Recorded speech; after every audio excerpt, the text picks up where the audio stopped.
came out right-handed. He didn't come out southpaw. He came out right-handed. It stood straight up. That first round was a deciding factor. This thing worked. And also, I didn't know what I had left, so I'm like this. I'm nervous. And then I pop. It still worked. Sugar Ray Leonard entered the ring that night with one hand tied to destiny and the other holding a secret the world could never have imagined. Unlike what most spectators believed, Leonard was not stepping into the octagon merely to compete. He was stepping in to execute a plan, a hidden strategy that would reshape boxing history forever. Fans assumed that the powerful middleweight champion Marvin Hagler, known for his relentless aggression and devastating punching power, would dominate the fight. They assumed Leonard was outmatched and outgunned. Yet none of them had the faintest idea what Leonard truly knew or how carefully he had prepared. It all began in a world where the odds seemed impossibly stacked against him. When the first bell rang, Leonard's approach was cautious yet precise. He was nervous, there was no denying it, but there was also a spark of confidence born from meticulous observation and planning. Every move, every feint, every combination had been studied and rehearsed countless times. Leonard didn't just rely on raw talent. He relied on strategy, on the kind of foresight that only comes from years of experience and the careful study of one's opponent. As he faced Hagler in the ring that night, Leonard understood that the fight would not be won by sheer power alone. He knew that success demanded intelligence, timing, and psychological insight. And in that moment, as the crowd roared and cameras flashed, Leonard revealed the quiet courage that champions possess. A combination of nerves, calculation, and unwavering focus. The first rounds would prove decisive, setting the stage for a battle that would forever be remembered not just for its punches, but for its masterful orchestration. In this story, we will uncover every hidden layer of that historic night. The fear that nearly held Leonard back, the personal struggles and doubts he wrestled with in private, the risky decisions he made that most people would consider reckless, and the clever psychological maneuvers that ultimately turned the tide in his favor. Leonard's tale is not just a tale of athletic triumph. It is a story of human resilience, strategic brilliance, and the triumph of intellect and preparation over brute force.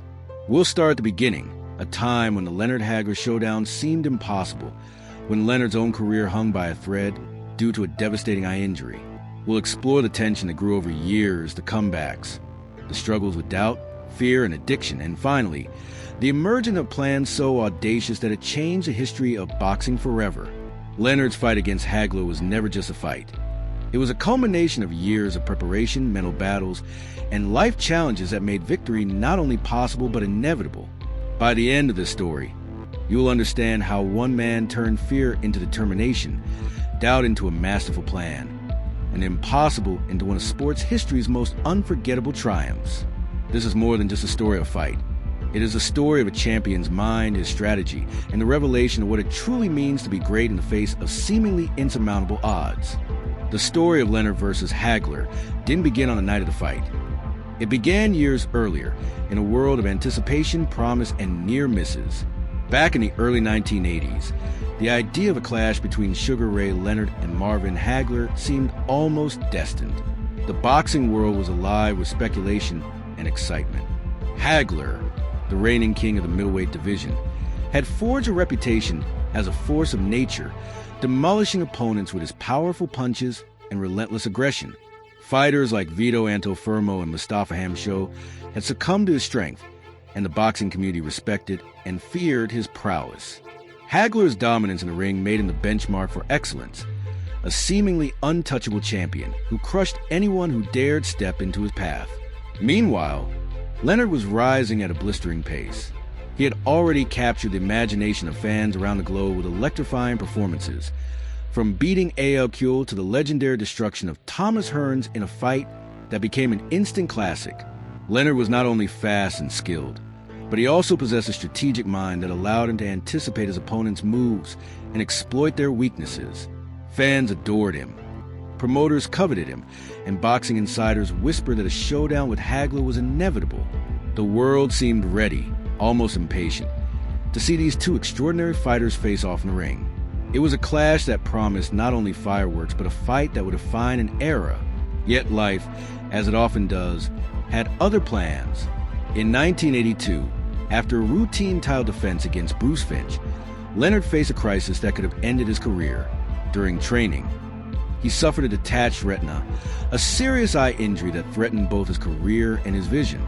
The injury was frightening, a constant reminder of the fragility of athletic glory. Leonard underwent surgery, and while the operation was successful, the psychological scars lingered. Suddenly, the anticipated showdown with Hagler felt like a distant dream, one clouded by fear and uncertainty. Then came a moment that would shape the rivalry for years to come.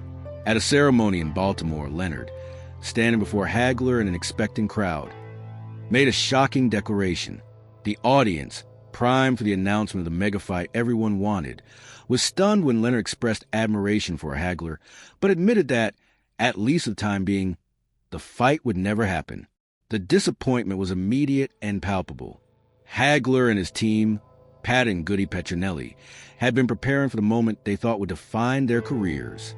Instead, they watched an opportunity slip through their fingers, a financial and competitive loss that left lingering tension between the two men. That tension was more than professional. It became personal. Leonard later admitted that the decision was not about money or titles. It was about preserving himself, his career, and his health. Yet Hagler never forgave Leonard for the Baltimore incident. The seed of one of the fiercest rivalries in boxing history had been planted, one rooted not just in competition, but in respect, disappointment, and the unspoken desire to prove oneself. Less than 2 years after stepping away from boxing, Leonard stunned the world again by announcing a comeback. He wasn't just returning for a fight. He was returning with a purpose, to face Hagler eventually. Leonard's first opponent in this return was Kevin Howard, a formidable contender, but not a championship-level fighter. The match seemed like the perfect warm-up for the showdown fans had been dreaming of for years.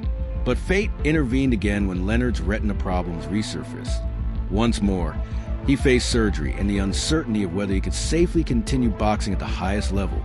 Despite these setbacks, Leonard stepped into the ring against Howard, only to experience something unprecedented.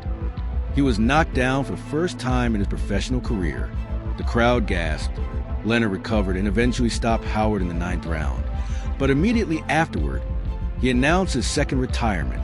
Publicly, it seemed like fear of injury had forced him away. Privately, Leonard later admitted that fear of failure, doubt, and the weight of expectation had nearly kept him from competing at all. This period of Leonard's life, marked by physical vulnerability, personal fear, and psychological struggle, would lay the groundwork for his ultimate return and the masterful strategy he would later employ against Hagler.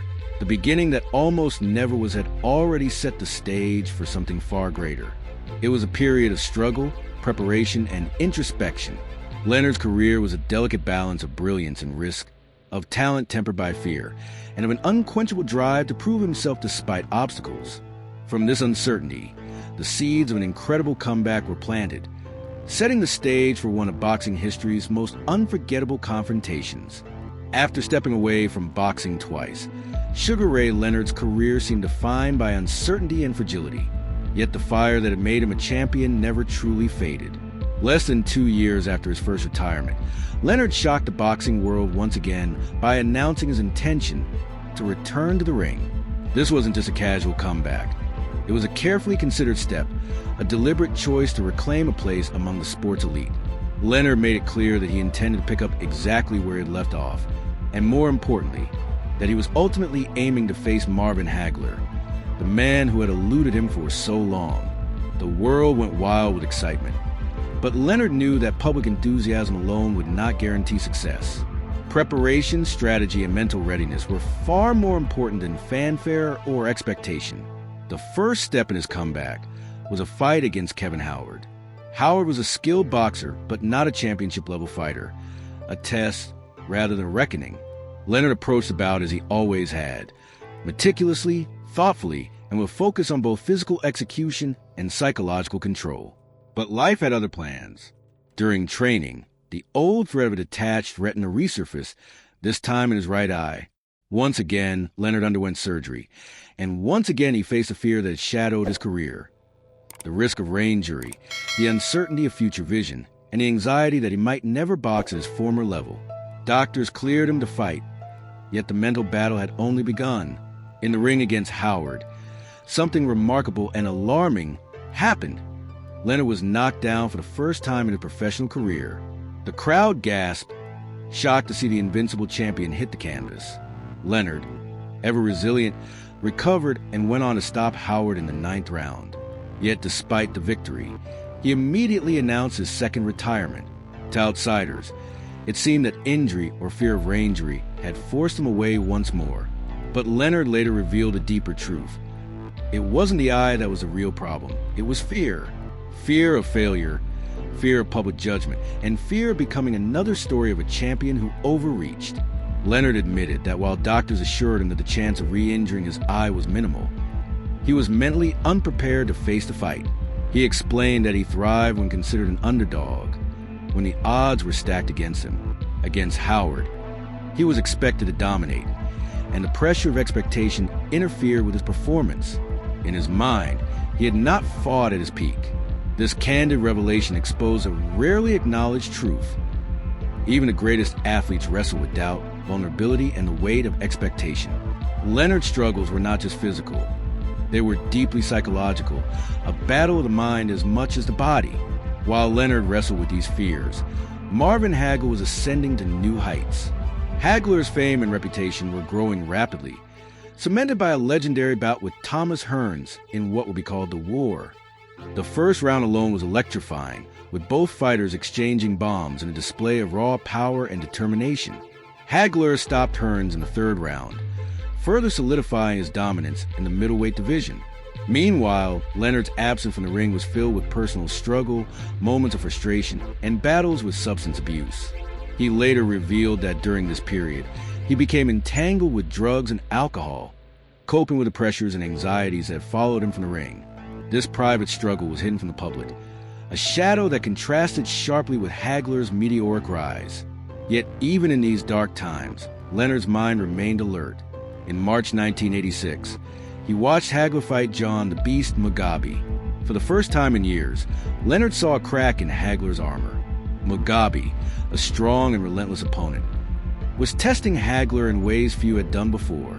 Leonard observed, analyzed, and recognized a vulnerability that could be exploited. He realized that Hagler, though powerful, could be outmaneuvered, outboxed, and strategically challenged. This insight rekindled a spark of hope, one that would drive Leonard toward a comeback that was not just physical, but deeply strategic. Motivated by this realization, Leonard contacted his manager, Mike Trainer, with a plan that shocked even those closest to him. He intended to fight Marvin Hagler. Despite lingering doubts and personal struggles, Leonard's observation had transformed into resolve. This was no reckless decision fueled by bravado or alcohol. It was a calculated choice informed by years of experience, study, and insight. Leonard was no longer just a fighter returning from retirement. He was a strategist, a master planner, and a man determined to rewrite what was thought possible in the world of boxing. The comeback had begun. Leonard was clean from drugs and alcohol, mentally focused, and physically ready.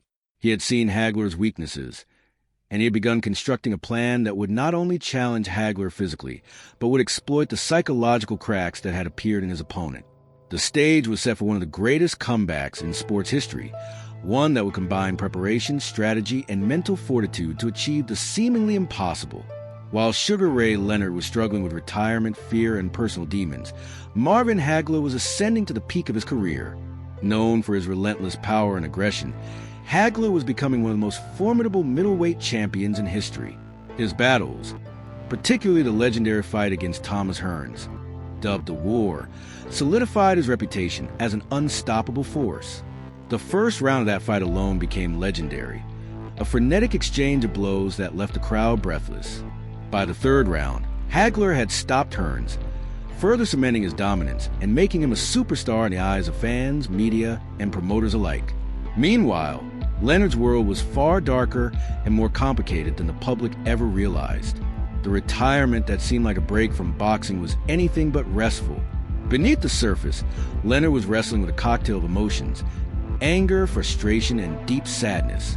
He felt the pressure of maintaining his public image as a champion, while privately battling the fear and uncertainty that came from nearly losing his vision and facing repeated setbacks. Leonard later admitted that this period made him a miserable ex-champion, trapped between longing for the ring and the dread of stepping back into it. As the months passed, Leonard's struggle took an even darker turn. He encountered people who introduced him to cocaine and alcohol, and for a time he succumbed to these temptations. While fans assumed he was merely recovering from my injuries, Leonard was secretly dealing with addiction, navigating a dangerous and lonely path far removed from the cheering crowds and bright lights of the boxing world. This hidden battle consumed his days, isolating him from family and friends who fear for his health and career. The world outside the ring saw only the superstar, but the man behind the gloves was quietly fighting a different kind of battle, a battle against himself.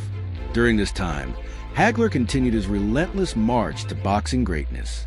In March 1986, he faced John the Beast Mugabe, a brutal and fearless contender. The fight was a punishing display of skill, endurance, and power. After years of doubt, fear, and personal struggle, Sugar Ray Leonard found himself at a crossroads. Watching Marvin Hagler fight John the Beast Mugabe had sparked something inside him, a realization that Hagler, despite his fearsome reputation, was not invincible. Leonard had observed subtle weaknesses in Hagler's style, moments where he faltered under pressure or was outmaneuvered. That insight planted a seed of possibility that quickly grew into determination. For the first time in years, Leonard saw a path to what many considered impossible, defeating the seemingly unbeatable Marvin Hagler. Fueled by this revelation, Leonard picked up the phone and called his manager, Mike Trainer. The conversation that followed would shock not only Trainer, but the entire boxing world. Leonard declared, with remarkable clarity, that he wanted to fight Hagler. It wasn't a whimsical decision influenced by alcohol or ego. It was a calculated, strategic choice informed by years of experience and careful observation. Trainer, aware of Leonard's recent struggles with addiction and retirement, was initially concerned. "Are you drinking?" he asked, concerned that Leonard's judgment might be impaired. Leonard admitted that he had been drinking, but emphasized that this was not a spur-of-the-moment decision. He was serious. This phone call marked a turning point. Leonard's insight from the Hagler-Mugabe fight had given him hope, but more than that, it had given him direction. He now had a concrete goal, a clear target for all of his energy, focus, and preparation. This wasn't just a return to the ring. It was the beginning of a carefully orchestrated campaign to challenge the greatest middleweight of the era on Leonard's own terms. Leonard's approach to preparation was multifaceted. First, he focused on cleaning up his life. The drugs and alcohol that had clouded his judgment and distracted him from training were eliminated. Leonard committed fully to regaining his physical and mental strength, understanding that facing Hagler would require not only skill and speed, but absolute clarity of mind. This commitment was not easy, but Leonard recognized that the stakes were higher than ever. A misstep could end his career, or worse, expose him to serious injury. Next, Leonard turned to strategy. He knew that Hagler's greatest strength was his power and aggression. Most fighters, when faced with Hagler, would rely on sheer resilience and hope to withstand the onslaught. Leonard, however, was building a strategy that would exploit Hagler's mind as much as his body. He studied Hagler's previous fights for over a year, analyzing tendencies, movements, and moments of vulnerability. Leonard recognized that by controlling the pace of the fight and using psychological tactics, he could manipulate Hagler into making mistakes, into stepping away from his natural, aggressive fighting style. The psychological aspect of the preparation was critical. Leonard understood that before they ever entered the ring, the fight could be won or lost in the minds of the fighters. He began subtle mind games, carefully managing public statements, interviews, and press conferences to plant seeds of doubt in Hagler's mind. Leonard praised Hagler's skills, appearing respectful and cautious, while simultaneously setting the stage for Hagler to question his own approach. The brilliance of Leonard's strategy lay in its subtlety. By flattering Hagler, he lured the champion into underestimating him and overthinking his usual tactics. Leonard also considered the physical dimensions of the fight. He made deliberate decisions regarding the ring size, the gloves, and the number of rounds, factors most fans wouldn't even notice.